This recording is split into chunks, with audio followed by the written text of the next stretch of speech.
Hi అండి. అందరూ బాగున్నారా? మీరందరూ బాగుండాలి, అందులో నేనుండాలి. మీ అందరికీ మరి ఒకసారి నూతన సంవత్సర శుభాకాంక్షలండి. ఈరోజు మోరల్ స్టోరీ ఏమిటి అంటే, చూపు లేకపోయినా సరే తెలుగుతో ఎంతో సమర్థతో అన్యాయాన్ని అరికట్టి పట్టించినటువంటి గొప్ప కథ. చిన్నమర్రు అనే గ్రామంలో వీరయ్య, లచ్చమ్మ అనే భార్యాభర్తలు ఉన్నారు. వీరు చాలా కాలంగా కొబ్బరికాయల వ్యాపారం చేసుకుంటూ మరి వెనక ముందు ఆస్తుపాస్తులు లేకపోయినప్పటికీ ఆ వ్యాపారం మీదే కుటుంబాన్ని నెట్టుకొస్తూ ఉంటారు. వారిది చిన్న వ్యాపారమే అయినా కూడా న్యాయంగా చక్కగా ధర్మంగా చేస్తూ ఆ వచ్చిన డబ్బులతోనే సంసారాన్ని నెట్టుకొస్తాడు వీరయ్య. లచ్చమ్మ కూడా భర్తకి తోడుగా ఆ వ్యాపారంలో ఉంటూ ఇద్దరూ కలిసి చేసుకుంటూ ఉంటారు. వీరికి ఒక కుమారుడున్నాడు. ఆ కుమారుడి పేరు ప్రకాష్. ప్రకాష్ ప్రభుత్వ బడిలో చదువుకుంటూ ఉంటాడు. బాగా చదువుకుంటాడు, తెలివైనవాడు, మంచి క్రమశిక్షణ కలిగినవాడు, తల్లిదండ్రులకి లోబడి తండ్రి ఏం చెప్పినా కూడా చక్కగా పనిచేసుకుంటూ ఉపాధ్యాయులకి ఎంతో మంచి పేరుని తీసుకొస్తూ కష్టపడి చదువుతూ ఉంటాడు. ఆ ఊరు బడిలో 9వ తరగతి వరకే ఉంది. 10వ తరగతి నుంచి చదవాలి అంటే పక్క ఊరికి వెళ్ళాలి. అలాగే ఆ ఊరిలో చదువు అయిపోయిన తర్వాత ఈ ప్రకాష్ని పక్క ఊరు బడిలో వేస్తాడు. అయితే వేసి తను కొబ్బరికాయలు లోడు తీసుకురావడానికని చెప్పి వేరే ఊరు వెళ్ళి కొబ్బరికాయలు తీసుకొస్తాడు. అలాగే తన వ్యాపారానికి కావలసిన ప్రతిదీ కూడా పక్క ఊరు వెళ్ళి తెచ్చుకుంటూ ఉంటాడు వీరయ్య.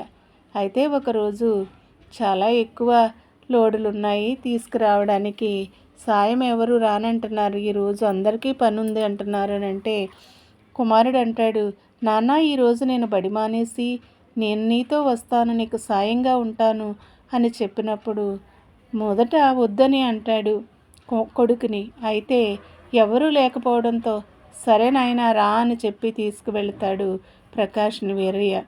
అయితే లోడంతా వేసుకొని బయలుదేరి వచ్చేస్తూ ఉంటుండగా ఒక లోడులోనేమో వీరయ్య ఎక్కుతాడు. ఆ బండిలో మరో లోడున్న బండిలో కొడుకుని ఎక్కిస్తాడు. అయితే కొడుకున్నటువంటి ఆ లోడు బండిని లారీ ఢీ కొట్టడంతో అక్కడికక్కడే చాలా పెద్ద ప్రమాదం జరుగుతుంది. ఆ నడిపేటటువంటి ఆ డ్రైవర్ చనిపోతాడు. అయితే ఆ ప్రమాదంలోని 2 కళ్ళు కూడా కోల్పోతాడు ఈ ప్రకాష్.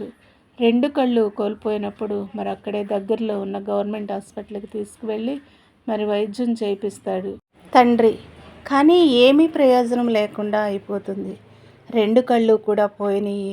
దానికి ఎంత వైద్యం చేసినా కూడా చూపు అనేది రాదు. ఇక గుడ్డివాడిగా బ్రతకవలసిందే అని డాక్టర్లు తేల్చి చెప్పేస్తారు. ఏం చేయాలని గుండెలు బాదుకుంటూ ఏడుస్తాడు. ఇదంతా నా వల్లే జరిగింది అని తండ్రి చాలా బాధపడతాడు, వేదన చెందుతాడు, కుమిలిపోతాడు. కొన్ని రోజులు ఇంట్లో నుండి బయటికి రాకుండా ఏ పని చేయకుండా వేదన చెందుతాడు. మరలా తనకు తనే ధైర్యం తెచ్చుకొని చూపు కోల్పోయినటువంటి ప్రకాష్ తండ్రిని ధైర్యపరుస్తాడు. నానా, నాకు భగవంతుడు ఇంతవరకే పెట్టాడేమో, అందుకే ఇలా జరిగింది.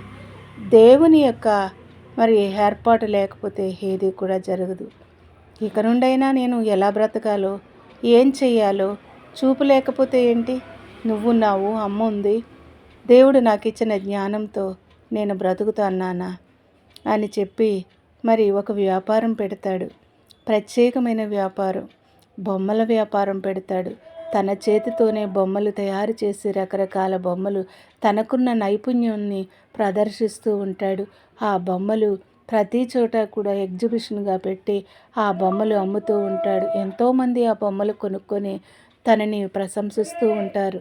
రోజు కూడా తన వ్యాపారానికి తన తండ్రి సహాయపడుతూ ఉంటాడు. ఆ తండ్రి సహాయంతోనే తన బొమ్మల్ని అమ్మి మంచిగా డబ్బులు సంపాదిస్తూ ఉంటాడు. కానీ ప్రతిదీ కూడా న్యాయంగానే మంచి మనసున్న వ్యక్తిత్వంతో చేస్తాడు. గొప్ప విలువలు కలిగి ఉన్నటువంటి వ్యక్తి ప్రకాష్. అయితే ఒకరోజు తను బొమ్మలు అమ్ముకుంటూ ఉన్నాడు. ఇంతలో ఒక అతను వచ్చి ఈ చిన్నపిల్ల ఉంది, ఏం బొమ్మలు కావాలో చూసుకోమంటే బొమ్మలన్నీ చూసుకుని నాకు చిలక బొమ్మ కావాలి, పెళ్ళికూతురు బొమ్మ కావాలి అని అడుగుతుంది. ఇదిగో అమ్మా, చిలక బొమ్మ తీసుకో, పెళ్ళికూతురు ఒక్కదాన్ని కాదు పెళ్ళికొడుకు బొమ్మను కూడా తీసుకో నువ్వు ఆడుకోవడానికి, బొమ్మల పెళ్ళిళ్ళు చేయడానికి అన్ని బాగుంటుంది అని చెప్పి అన్నప్పుడు నాకు భలే భలే నచ్చాయి నాన్న ఆ బొమ్మలు కొనమని అంటుంది. అంతలో అతను వెళ్ళిపోగానే మరొక అతను వచ్చి, ఈ బొమ్మలు రేట్ ఎంత చెప్పు, ఈ కృష్ణుడు రాధా ఉన్న బొమ్మ ఎంత, ఇలాంటి బొమ్మలు నాకు ఒక అరడజను కావాలి, ఇక్కడున్న మరి రాధాకృష్ణుల బొమ్మలన్నీ నేనే తీసుకుంటాను అని చెప్పి ఆ రాధాకృష్ణుల బొమ్మలన్నీ మరి తీసుకుని ప్యాక్ చేసేసుకొని తనకు తనే ప్యాక్ చేసుకుని ఆ సమయంలో తండ్రి బయటకు వెళ్తాడు.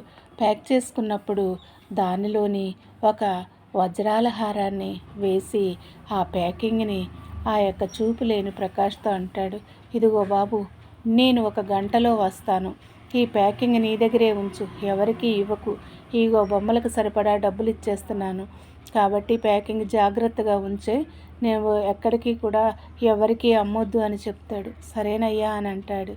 అన్న తర్వాత సాయంత్రం అయిపోతుంది, బొమ్మలన్నీ అయిపోతాయి, ఇంటికి వెళ్ళిపోవాలనుకుంటాడు. కాకపోతే మరి బొమ్మలు కొనుక్కుని డబ్బులు ఇచ్చి బ్యాగ్ తన దగ్గర ఉంచమన్న వ్యక్తి మాత్రం రాలేదు. అయితే ఏం చేస్తాడు అంటే, సరే మరి ఎప్పుడుకి వస్తాడో తెలియదు కదా, మరలా నేను వచ్చినప్పుడు దుకాణం పెట్టినప్పుడు కలుస్తాడేమో అనేసి ఆ బ్యాగ్ జాగ్రత్తగా తీసుకుని వెళ్ళి ఇంటిలో భద్రం చేస్తాడు.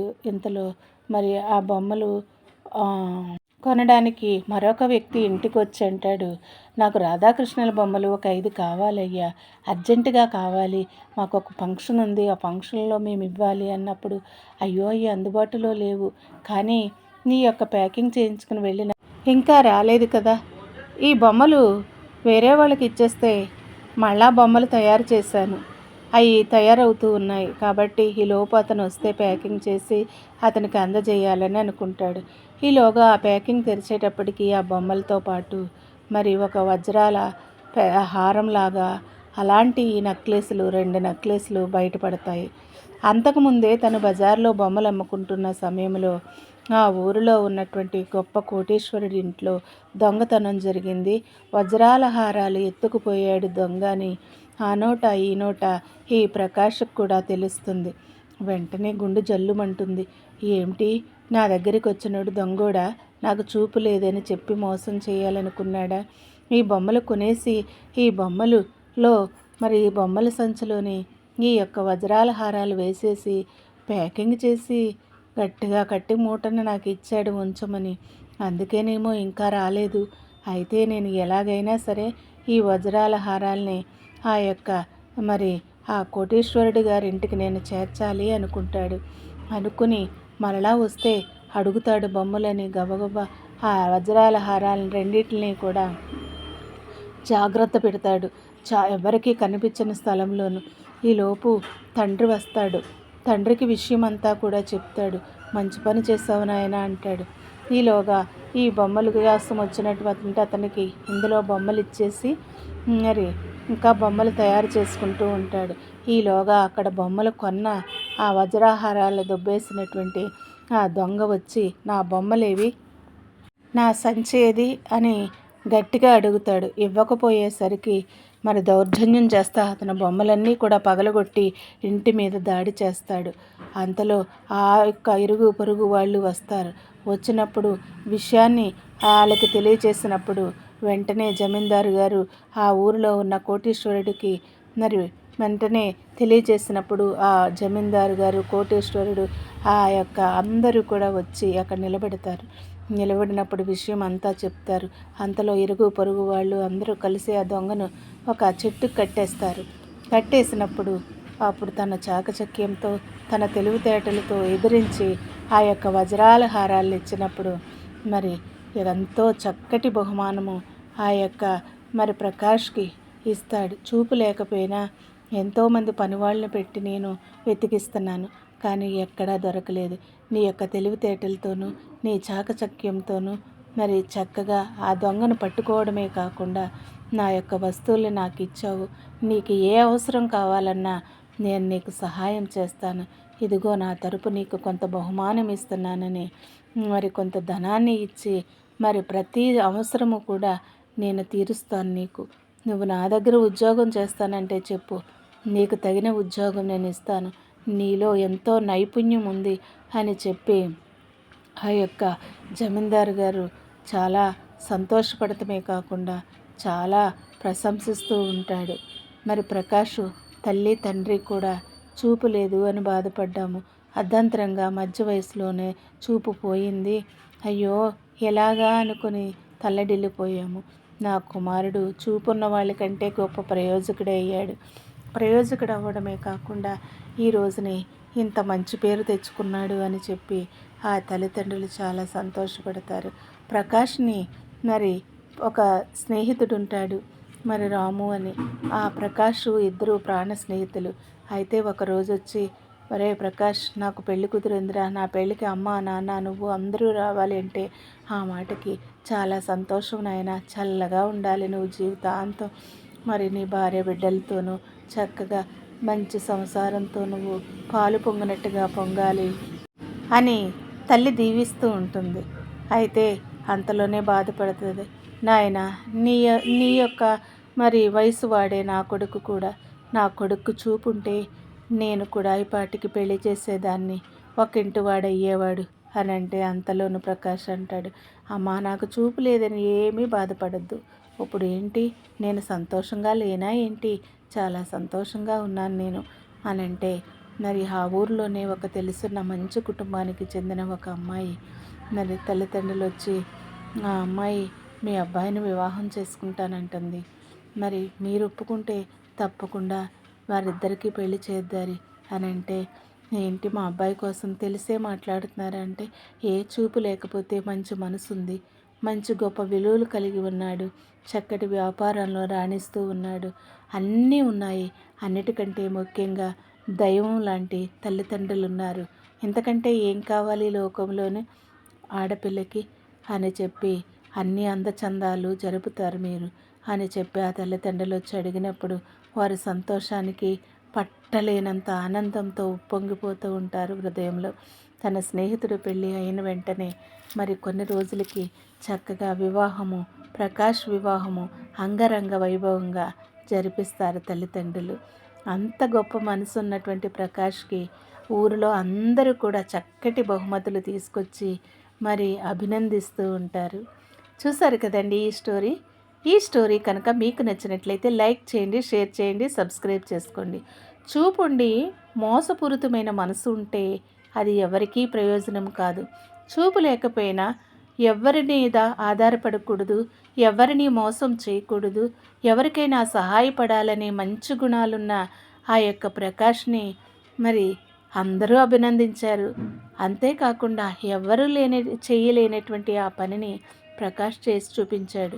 పోయినటువంటి ఆ వజ్రాల హారాల్ని తిరిగి అవి ఎవరికి చెందాలో వారికి చేర్చాడు. మంచి పేరు తెచ్చుకున్నాడు. తన మంచి పేరుతో పాటు చక్కటి భార్యని, మంచి కుటుంబాన్ని పొందుకున్నాడు. Kadali vlogs, motivational words, inspiring stories, జీవిత సత్యాలు, మోరల్ స్టోరీస్, మోరల్ వాల్యూస్, మరెన్నో మంచి విషయాలు చెప్తూ నా ఛానల్ ద్వారా మీ ముందుకు వస్తూ ఉన్నానండి. మీకు నచ్చినట్లయితే తప్పకుండా లైక్ చేయండి, షేర్ చేయండి, సబ్స్క్రైబ్ చేసుకోండి. మరిన్ని వీడియోస్ పెట్టడానికి నాకు సపోర్టివ్గా ఉంటుంది. Thank you for watching. God bless you all.